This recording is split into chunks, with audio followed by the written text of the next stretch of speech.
Movie की शुरुआत में हमें एक स्पेसशिप को दिखाया जाता है जिसके अंदर एक कंपनी चूहे पर किसी तरह का एक्सपेरिमेंट कर रही होती है, लेकिन किसी वजह से एक्सपेरिमेंट फेल हो जाता है और वो चूहा एक्सपेरिमेंट फेल होने की वजह से खुखार और बड़ा हो गया था, जिससे वो सभी साइंटिस्ट को मार देता है और बहुत तबाही मचाता है। वहाँ सिर्फ एक ही साइंटिस्ट जिंदा बची होती है और अपनी जान बचाने के लिए कैप्सूल में जाने लगती है, लेकिन उस कंपनी की ओनर जिसका नाम क्लेयर होता है वो उससे कहती है कि अगर तुम्हें जिंदा यहाँ से निकलना है तो उन सारे डीएनए के सैंपल को साथ लाना होगा जिस पर वो एक्सपेरिमेंट कर रहे थे। तो वो साइंटिस्ट अपनी जान बचाने के लिए रिस्क लेके उस डीएनए के 3 सैंपल ले लेती है, लेकिन तभी स्पेसशिप ब्लास्ट होने वाला था तो वो जल्दी से उस कैप्सूल में जाकर गेट बंद कर लेती है, लेकिन वो चूहा उस गेट को तोड़ने की कोशिश करता है, पर तभी वो साइंटिस्ट कैप्सूल को स्पेसशिप से अलग कर लेती है और स्पेसशिप ब्लास्ट हो जाता है। लेकिन थोड़ी ही देर बाद उस साइंटिस्ट का कैप्सूल भी किसी वजह से ब्लास्ट हो गया था और उसके टुकड़े धरती की तरफ जाने लगते हैं। वही सीन शिफ्ट होता है और हम डेविस को देखते हैं जो एक्स आर्मी ऑफिसर था, लेकिन अब डेविस गोरिल्लास को ट्रेन की करता था। डेविस अपने कुछ साथियों को गोरिल्ला दिखाने के लिए जाता है जहां हम व्हाइट कलर वाले गोरिल्ला को देखते हैं जिसका नाम जॉर्ज था। डेविस और जॉर्ज काफी अच्छे दोस्त थे और वो दोनों आपस में इशारों में बातें किया करते थे और जॉर्ज डेविस के साथ मजाक भी करता था। उसके बाद हम देखते हैं कि जो कैप्सूल ब्लास्ट हो चुका था जिसमें 3 डीएनए सैंपल थे वो धरती पर गिरने लगते हैं, जिसमें से एक डीएनए तो एवरग्लेड्स की नदी में गिरता है जहां उसे एक क्रोकोडाइल खा लेता जिससे वो इफेक्ट हो गया था। वही दूसरा डीएनए एक वुल्फ के पास गिरता है जिसको सूंघने के बाद वो वुल्फ भी इफेक्ट हो चुका था। वही तीसरा डीएनए शिंपल जॉर्ज के पास गिरता है जिसको जब जॉर्ज देखने जाता है और उसको छूता है जिसमें से गैस निकलने की वजह से वो डीएनए जॉर्ज के अंदर चला गया था जिससे वो भी इफेक्ट हो जाता है। वही जब अगले दिन डेविस जू में आता है तो उसे पता चलता है कि जॉर्ज ने एक भालू को मार दिया है जो कि जॉर्ज से काफी शक्तिशाली था। डेविस जब जॉर्ज को देखता है तो वो उसे देखकर चौंक जाता है क्योंकि अब जॉर्ज साइज में काफी बड़ा हो चुका था। डेविस जब जॉर्ज से इशारों में पूछता है कि उसने ऐसा क्यों किया तो जॉर्ज इशारों में बताता है कि वो बहुत डर गया था। तभी जॉर्ज का मूड स्विंग होने लगता है और जॉर्ज एग्रेसिव होने लगता है जिससे डेविस उसे काम डाउन करता। तभी डेविस को उसके साथियों का कॉल आता है, जिसके बाद जब डेविस जंगल में उनके पास जाता है तो उसे वहाँ वही डीएनए वाला सैंपल मिलता है जिसको देखकर उन्हें कुछ समझ नहीं आता। तभी डेविस समझ जाता है कि यहाँ कुछ तो गड़बड़ है। दूसरी तरफ हम उस कंपनी की ओनर क्लेयर और उसके भाई को देखते हैं। उनको पता चल गया होता है कि उनका स्पेसशिप क्रैश हो चुका था और वो सैंपल आसपास के जंगलों में घिरे हैं और जल्दी से हमें उन्हें ढूंढना होगा। इसलिए क्लेयर अपनी टीम के मेंबर को वो सैंपल ढूंढने के लिए जंगल में भेजती है। वही हम कैट नाम की एक जेनेटिक साइंटिस्ट को देखते हैं जिसे न्यूज से पता चलता है कि उसकी कंपनी का स्पेसशिप क्रैश हो चुका है जिसमें वो डीएनए सैंपल भी थे और उसका एक टुकड़ा जू में घिरा है जिससे एक गोरिल्ला जख्मी हो चुका था। ये सुनकर कैट उस जू की तरफ निकल जाती है। दूसरी तरफ क्लेयर की टीम भी जंगल में पहुंच जाती है और उन्हें वहां वो स्पेसशिप मिल जाता है, लेकिन वो पूरा तबाह हो चुका था। टीम वाले क्लेयर को बताते हैं कि यह बहुत सारे वुल्फ मरे हुए हैं। ये देखकर क्लेयर समझ गई थी कि वो वायरस वुल्फ के अंदर चला गया है, जिससे क्लेयर टीम को उस वुल्फ को जिंदा या मुर्दा लाने के लिए कहती है ताकि वो उसका डीएनए निकाल सके। वही डेविस जॉर्ज को चेकअप के लिए एक हॉस्पिटल में लेकर जाता है और डीएनए टेस्ट करवाता है। तभी वहाँ कैट भी आ गई थी जो डेविस से कहती है कि मैं उस गोरिल्ला को ठीक करने में तुम्हारी मदद कर सकती हूँ, लेकिन डेविस उसकी हेल्प लेने से मना कर देता है। तो कैट बताती है कि मुझे पता ही उस गोरिल्ला का डीएनए बहुत तेजी से बदल रहा है क्योंकि उस वायरस को मैंने ही कई सारे जीवों के डीएनए को मिलाकर बनाया था, इसलिए वो काफी अग्रेसिव हो रहा है। तो डेविस उसकी बातों पर ट्रस्ट कर लेता है और उसे जॉर्ज के पास लेकर जाता है। तभी अचानक जॉर्ज अग्रेसिव होने लगता है और जॉर्ज अपनी केज को तोड़ने लगता है और वो केज को तोड़कर वहाँ बहुत तबाही मचाता है और हॉस्पिटल से बाहर निकल जाता है। फिर वो सिटी में तोड़ फोड़ करने लग जाता है। डेविस उसे शांत करने की ट्राई करता है पर तभी वहाँ सिटी की पुलिस भी आ जाती है। डेविस जॉर्ज को किसी तरह शांत करता है बट तभी पुलिस का हेलीकॉप्टर वहाँ आकर जॉर्ज को बेहोश होने वाली डोट से शूट करने लगते हैं जिससे जॉर्ज बेहोश हो गया था। वही क्लेयर की टीम भी जंगल में जाती है जहाँ जंगल में पहुंचकर उनकी टीम को बहुत बड़े पंजे के निशान नजर आते हैं जिसे देखकर वो सभी डर गए थे। क्लेयर और उसका भाई भी उन्हें लाइव देख रहे थे। उनकी टीम जंगल में आगे बढ़ने लगती है तभी उन्हें वो वुल्फ नजर आ जाता है जिससे वो उसके ऊपर फायरिंग करने लगते हैं, लेकिन गोलियों का उस पे कोई असर नहीं होता और वुल्फ एक एक करके सारे लोगों को मारने लगता है। उनमें से बस उस टीम का कैप्टन बचता है जो वहाँ से निकलने के लिए हेलीकॉप्टर को बुलाता है, लेकिन वो वुल्फ उस हेलीकॉप्टर को भी बहुत बुरी तरह से तबाह कर देता है और आखिर में कैप्टन को भी मार देता है। दूसरी तरफ हम देखते हैं कि FBI डेविस और कैट को अरेस्ट कर लेती है क्योंकि उन्हें लगता था कि उनकी वजह से वो गोरिल्ला बेकाबू हुआ था और वो ऑफिसर डेविस और कैट को जॉर्ज के साथ बिठा देते हैं जिनको जिसको प्लेन में कई ले जाया जा रहा था। डेविस उस ऑफिसर से कहता है कि जॉर्ज को प्लेन में ले जाना ठीक नहीं है, वो कभी भी अग्रेसिव हो सकता है। तो ऑफिसर बताता है कि तुम इसकी फिक्र मत करो, हम इसे संभाल लेंगे। और वो ऑफिसर ये भी बताता है कि जैसी हालत इस गोरिल्ला की है वैसी ही हालत एक वुल्फ की भी है जो बहुत खुखार हो चुका है, और ये सब उस कंपनी की वजह से हुआ है जिसमें कैट काम करती थी, और ये वायरस कैट ने ही बनाया होता है जिसके लिए वो जेल भी जा चुकी थी। ये सुनकर डेविस शॉक होता है क्योंकि कैट ने उसे ये सब नहीं बताया था। फिर हम क्लेयर और उसके भाई को देखते हैं जिन्हें पता चला गया था कि जो गोरिल्ला उनके डीएनए वायरस से इफेक्ट हुआ है उसे एफबीआई ऑफिसर प्लेन में कई ले जा रहे हैं, जिसकी वजह से वे फंस सकते थे। लेकिन क्लेयर काफी चालाक थी, इस वजह से वो अपने भाई को टेरेस पर लेके जाती है और उसे एक टावर दिखाती है और उससे कहती है कि हमने डीएनए के साथ लो फ्रिक्वेंसी वाला वायरस भी मिलाया था। अगर हम इस टावर से लो फ्रिक्वेंसी वाले रेडिएशन को ऑन कर दे तो वो जानवर जो भी वायरस से इफेक्ट हुआ है वो जहाँ भी होंगे वहीं से ये टावर बंद करने के लिए आएंगे। और क्लेयर उस टावर को ऑन कर देती है। टावर के ऑन होते ही वो वुल्फ तेजी से सिटी की तरफ बढ़ने लगता है और वो क्रोकोडाइल भी पानी में तेजी से आगे बढ़ रहा था। वही प्लेन में भी रेडिएशन की वजह से जॉर्ज भी अग्रेसिव होने लगता है और उस केज को तोड़कर बाहर निकलकर तबाही मचाने लगता है। प्लेन में मौजूद सारे ऑफिसर उसे रोकने के लिए उस पर फायरिंग करते हैं, लेकिन जॉर्ज उन सबको मारने लगता है और गोलियों का भी उसके ऊपर कोई असर नहीं होता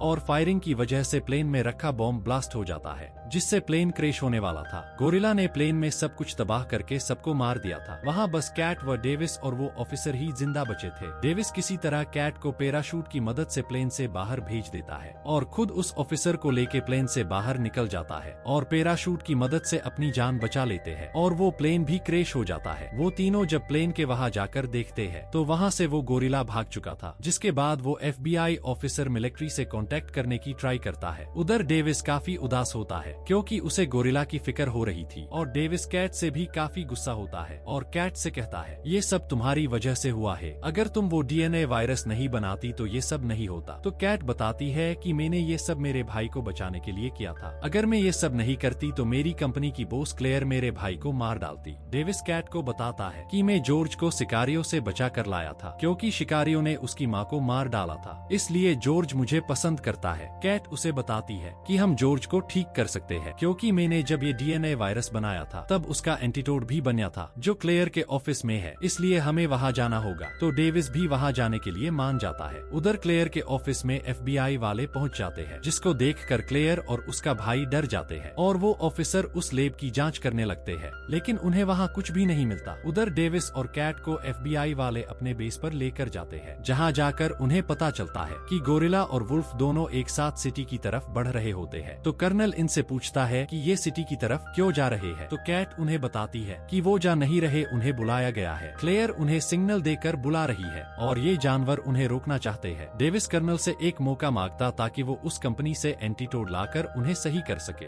लेकिन कर्नल उनकी बात नहीं मानता और उन्हें इंट्रोगेशन रूम में ले जाने की बोलता है। लेकिन डेविस और कैट उन ऑफिसर से खुद को छुड़वाकर एक हेलीकॉप्टर में बैठकर क्लेयर के ऑफिस की तरफ निकल जाते हैं। जब ये लोग शिकागो पहुंचते हैं तो देखते हैं कि वहां जॉर्ज और वो वुल्फ भी पहुंच चुके हैं और मिलकर तबाही मचा रहे हैं। मिलिट्री वाले भी उन दोनों को नहीं रोक पा रहे थे और वो दोनों लगातार टावर की तरफ बढ़ रहे होते हैं। तभी डेविस और कैट देखते हैं कि वो बड़ा सा क्रोकोडाइल भी वहां पहुंच गया था जो वायरस से इफेक्ट हुआ था और वो बहुत खतरनाक था और उसके ऊपर बॉम्ब का भी असर नहीं हो रहा था, जिसके बाद हर तरफ मौत का मंजर दिखाई देता है। वही डेविस और कैट क्लेयर की लैब में पहुंच जाते हैं, जहां जाकर वो उस एंटीडोट को ढूंढने लग जाते हैं और उन्हें वहां वो एंटीडोट मिल जाते हैं। उधर क्लेयर और उसका भाई सिटी छोड़कर जा रहे थे। तभी क्लेयर डेविस और कैट को अपने लैब में देख लेती है, जिसके बाद क्लेयर और उसका भाई गन लेकर लैब में जाते हैं और डेविस और कैट को गन पॉइंट पर लेकर उनसे वो एंटीडोट ले लेते हैं। लेकिन कैट चालाकी से एक एंटीडोट अपने पास रख लेती है। वही क्लेयर डेविस को शूट करके कैट को अपने साथ ले जाती है ताकि वो अपने एक्सपेरिमेंट को आगे बढ़ा सके। उधर गोरिल्ला और वो जानवर उस बिल्डिंग पर चढ़ने लगते हैं। क्लेयर भी प्लेन से वहाँ से जाने लगती है। तभी जॉर्ज वहाँ पहुँच जाता है और उन पर अटैक करता है, जिससे प्लेन कैट के ऊपर गिरने लगता है। लेकिन डेविस आकर उसे बचा लेता है क्योंकि वो जिंदा था। वो गोरिल्ला उस टावर को तबाह करने के लिए उसे तोड़ने लगता है। क्लेयर का भाई भी उसे छोड़कर वहाँ से भाग गया था। कैट डेविस को बताती है कि मेरे पास एक एंटीडोट है। तो वो सोचने लगते हैं कि उसे जॉर्ज को कैसे दिया जाए और वो दोनों मिलकर किसी तरह क्लेयर के बैग में वो एंटीडोट डाल देते हैं और उसे जॉर्ज के सामने धक्का दे देते हैं, जिससे जॉर्ज क्लेयर को उठाकर पूरा का पूरा ही खा जाता है, जिससे एंटीडोट उसके पेट में चला जाता है। ये देखकर देखकर डेविस कैट से पूछता है, इस एंटीटोड का असर कब होगा? तो कैट बताती है कि कम से कम 10 मिनट तो लग जाएंगे असर करने में। वही क्लेयर का भाई वहाँ से भाग रहा होता है, लेकिन उसे वो FBI ऑफिसर रोक लेता है और उससे वो लैपटॉप लेकर वहाँ से जाने को कहता है, क्योंकि उस लैपटॉप में सारे सबूत थे। क्लेयर का भाई जैसे ही बिल्डिंग से बाहर निकलता है तो वो मारा जाता है। वही वो क्रोकोडाइल भी बिल्डिंग के ऊपर चढ़ने लगता है, जिससे बिल्डिंग गिरने लगती है। ऊपर टेरिस पर वो वुल्फ भी पहुंच गया था। जॉर्ज और वुल्फ दोनों मिलकर उस टावर को तोड़ने लगते हैं। ये देखकर डेविस और कैट एक हेलीकॉप्टर में बैठकर वहां से जाने लगते हैं, लेकिन क्रोकोडाइल के बिल्डिंग में ऊपर आने की वजह से वो बिल्डिंग नीचे गिर जाती है, जिससे डेविस का हेलीकॉप्टर भी क्रैश हो गया था। डेविस और कैट जब बाहर आकर देखते हैं तो जॉर्ज उनके सामने होता है और वो अब नॉर्मल होता है और उस वायरस से ठीक हो चुका था। ये देखकर डेविस जॉर्ज से इशारों में बात करता है। जॉर्ज को ठीक देखकर डेविस काफी खुश होता है, लेकिन तभी वुल्फ और क्रोकोडाइल भी बाहर निकल आते हैं। उनमें सबसे खतरनाक वो क्रोकोडाइल था। ये देखकर जॉर्ज और डेविस प्लान बनाते हैं कि हम दोनों मिलकर इनको मारेंगे और सबको बचाएंगे। इसके बाद जॉर्ज और उन तीनों के बीच फाइट होने लगती है, लेकिन जॉर्ज अकेला उन दोनों को नहीं संभाल पा रहा था। इसलिए डेविस की चालाकी से उस वुल्फ को क्रोकोडाइल से लड़वा देता है और वो क्रोकोडाइल उस वुल्फ की गर्दन उड़ा देता है, जिससे वुल्फ मारा गया था। अब सिर्फ जॉर्ज और क्रोकोडाइल ही बचे होते हैं, जिसमें क्रोकोडाइल बहुत ताकतवर होता है, इसलिए वो क्रोकोडाइल जॉर्ज को बुरी तरह घायल कर देता है। डेविस जॉर्ज को बचाने के लिए उस क्रोकोडाइल पर हमला करता है, लेकिन उससे उसे कोई फर्क नहीं पड़ता और वो क्रोकोडाइल डेविस को मारने के लिए आगे बढ़ता है। क्रोकोडाइल डेविस को मारने ही वाला होता है कि तभी जॉर्ज एक लोहे की रोड लेकर क्रोकोडाइल की आंख के आर पार निकाल देता है, जिससे क्रोकोडाइल वही मारा जाता है। लेकिन इससे जॉर्ज भी काफी जख्मी हो चुका था, इसलिए वो बेहोश हो जाता है। तभी वहाँ कैट भी पहुँच जाती है। डेविस जॉर्ज को देख काफी दुखी होता है, लेकिन कैट उसे संभालती है। तभी जॉर्ज अपनी एक आंख खोलकर देखता है, जिससे डेविस समझ जाता है कि जॉर्ज मजाक कर रहा है। इसके बाद जॉर्ज गंदे इशारे करके डेविस का मजाक बनाता है और इस तरह वो पूरी सिटी को तबाह होने से बचा लेते हैं। और इसी के साथ इस मूवी की हैप्पी एंडिंग हो जाती है। अगर आपको मूवी पसंद आई हो तो चैनल को लाइक और सब्सक्राइब जरूर करें। Thanks for watching.